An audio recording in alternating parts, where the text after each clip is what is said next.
This time I'll call the April 4th, 2019 meeting to order for Dixon County Commission. Would you please stand and join in the flag salute?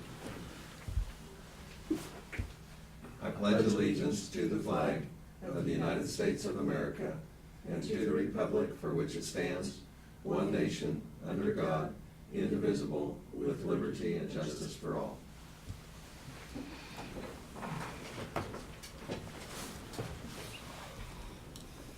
Okay, the one addition we have to add to the agenda is a bid for overlay on Fair Road and Caramel Road Boulevard. And with that, I would move that we approve the agenda as amended. I second. Okay, any discussion? All in favor say aye. Aye. Opposed? Motion carries.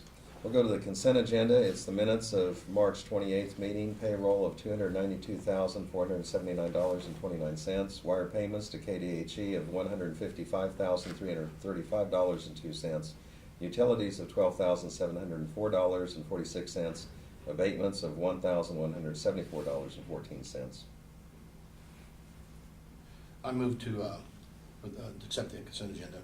Second it. We have the motion and the second. Any further discussion? All in favor say aye. Aye. Opposed? Motion carries.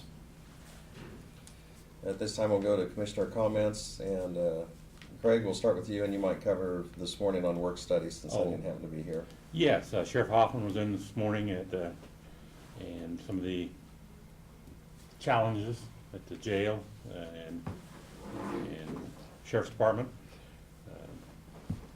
Looking at the DARE program, whether we want to continue that or how we want to continue it. We've had a gentleman that was supposed to be doing it and has quit doing it, so see if we want to continue it.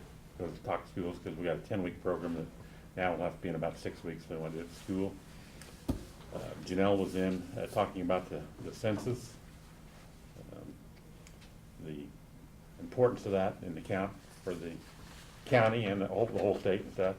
And then June DeWeese was in and talked about the Eisenhower Marathon and the help that the city of Abilene gives and the county gives for it, and a little bit of the impact that is gained or gleaned from it for the city and the county.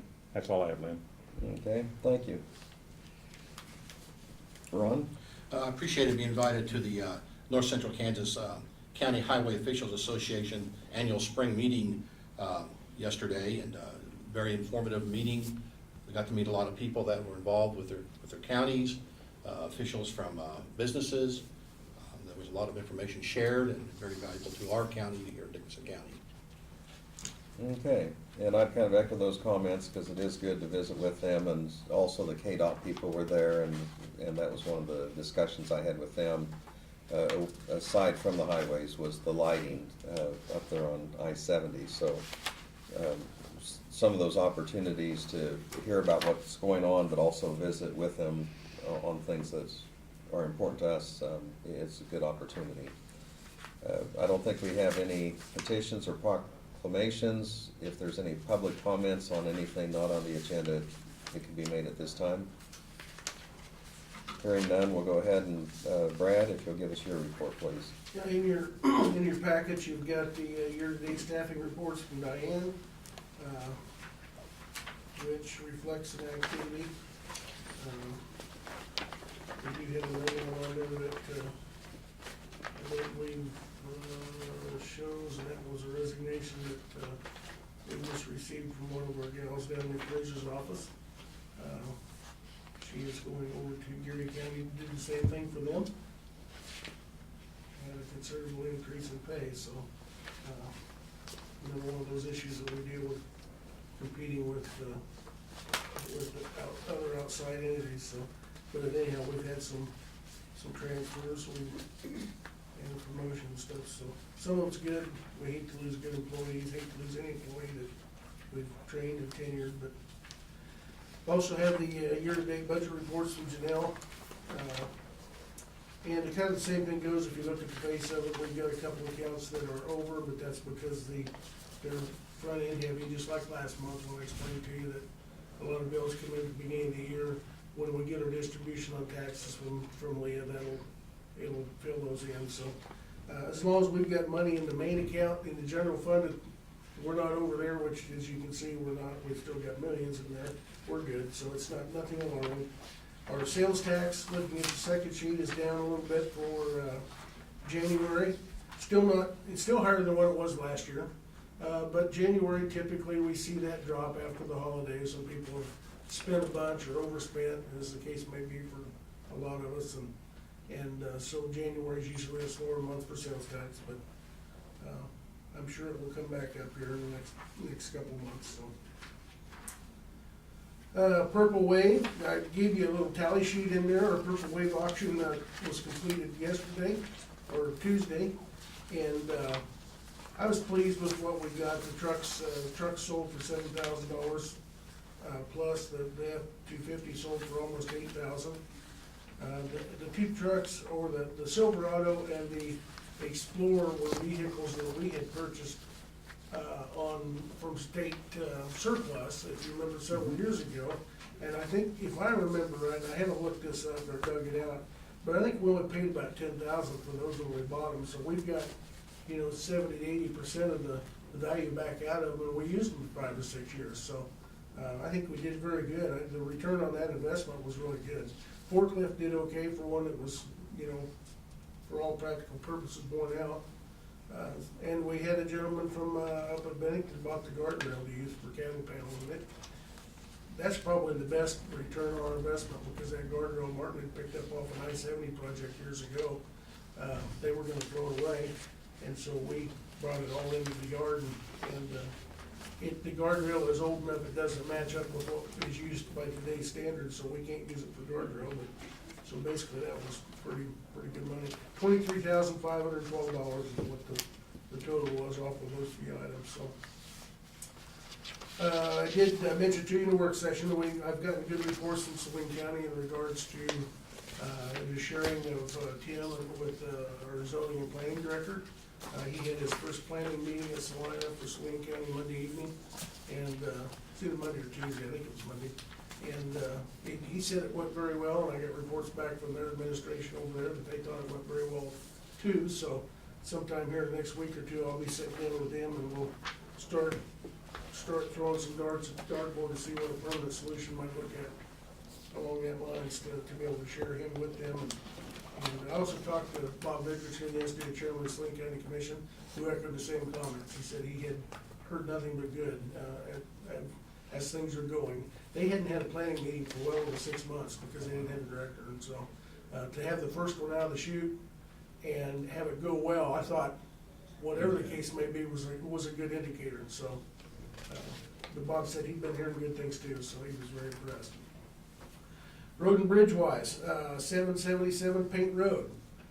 They finished that earlier this week, and the landowner, Martin, expressed to me this morning, the landowner there, that we had built a shoe fly around on his property. Normally, we would go take the shoe fly out, which we did, and then we would put his fence back. And he caught Mark out there and said, listen, guys, you guys have done a bang-up job. I'm so impressed with how hard you worked. I'll do the fence, just go on. I'll put the fence back in for you. And so,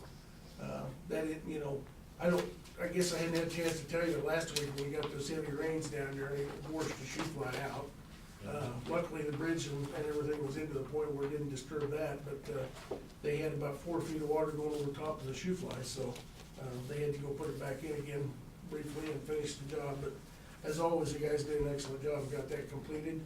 They have moved down to 400 Avenue to replace the proverbial 400 Avenue tube just off of K-15. They'll have that done today and tomorrow and get that issue taken care of that we've been combating for probably well over a year now, I guess. It was March, I think, of last year when it started. So we still haven't got our agreement back from Banner Township, but we're getting the problem taken care of, and we'll figure that out, so. And then Martin is going down to check out the 100th Avenue shared bridge that we're working with Marion County down on the county line. Their road and bridge supervisor had some medical issues, he had to go in the hospital on, and it was gonna be out of pocket for a while, so he called Martin last week and said, hey, we're about a week or two from being done down there, but can you go down and kind of oversee it while I'm out of pocket? And Of course, we were certainly glad to do that, but that bridge, that's been something that's been going on for 4 or 5 years.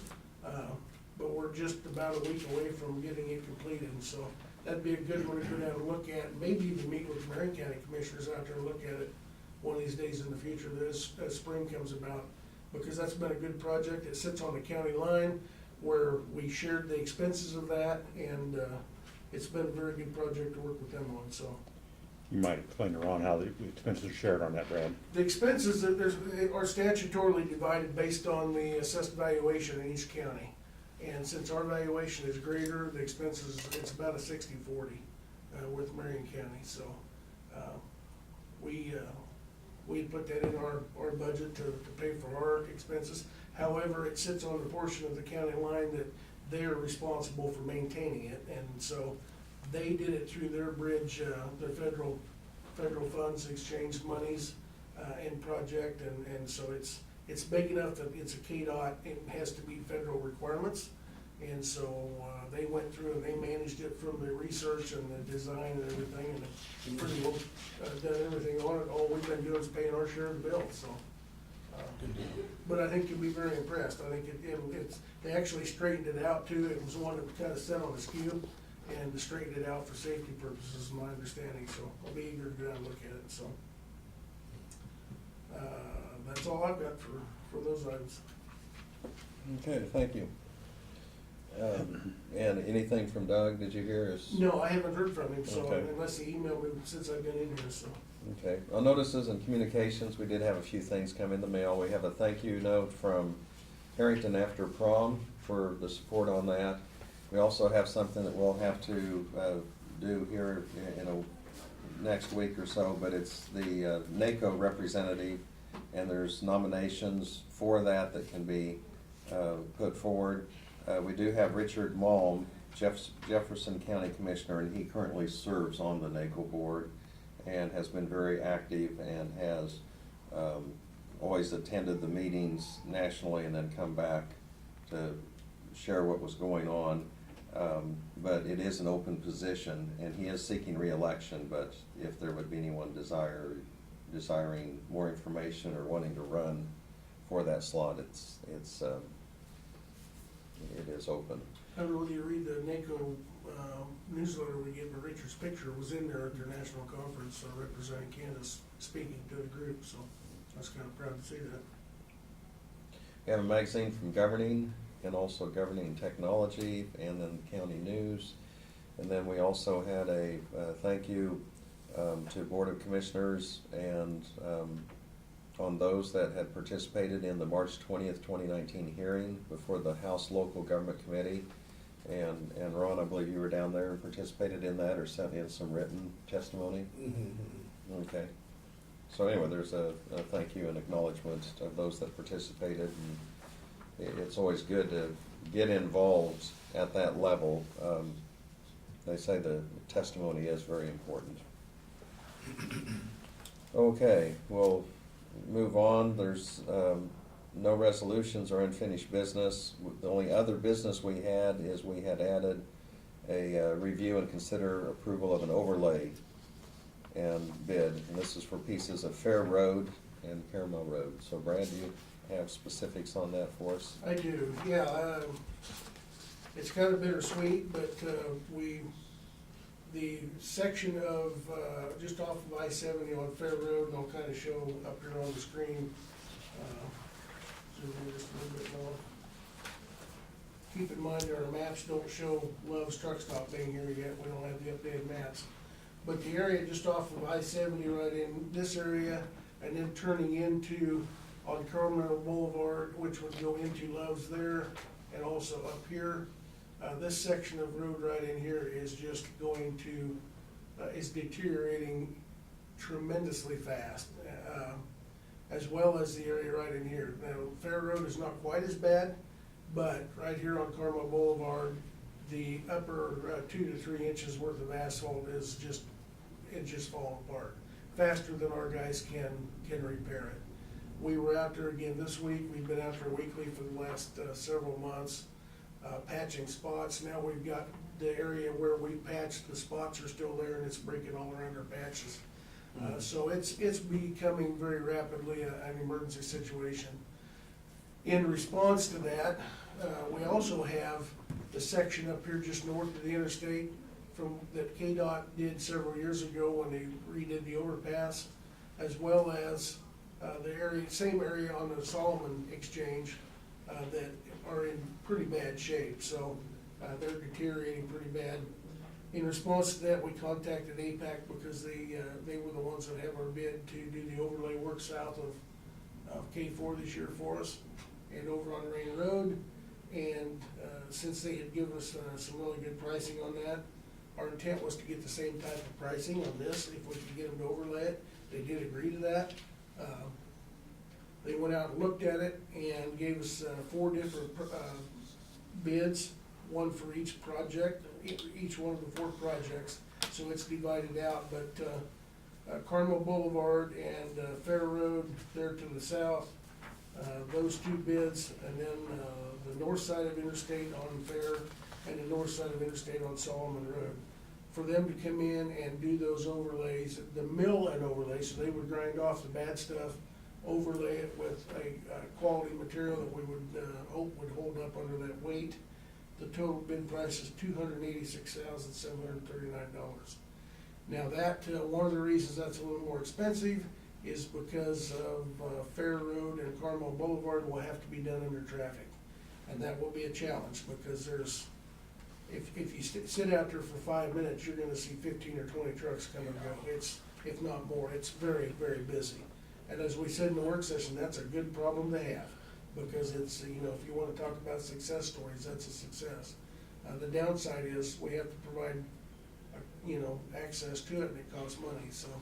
At this stage in the game, I think in the future years, we need to look at something more extensive, maybe concrete, but we don't have the time to do that now to be able to keep a usable road in there. So this is really our only solution to be able to get the road taken care of, and would hopefully last for several years at this point, and give us time to budget and look for a more long-term solution for those areas. Now, on either side of the interstate, of course, this would be a good solution that would last many years, because they're not getting that heavy, constant truck traffic like Carmel Boulevard is, so. But that's the bid.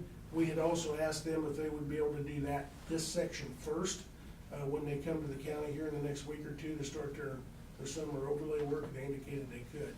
And that also reflects how much of an emergency we feel like it is, so. Well, Brad, I would let you know, I appreciate you taking a proactive role in making sure that we know this ahead of time before we have accidents and things like that going on there, or before it gets too bad where it's gonna cost the county extensive money. So I do appreciate that.